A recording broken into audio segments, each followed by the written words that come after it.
तू ठीक ना कैले तू। हम तोरा के अपन जात भाई समझ के छोड़ ले रहनी, पर तू साला छोट लोगन के साथ रह के ओखलिया जैसे निकल गई।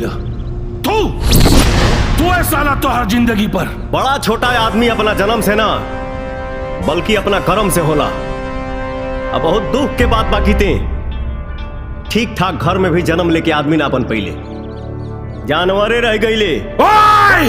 ज्यादा गला मत फाड़, नहीं तो नीचे से टट्टी निकल जाई। ये सब सुनावे खातिर तू हमरा घर में आइल बारे।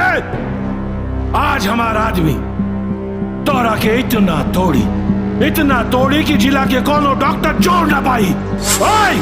मारा सन अगला के।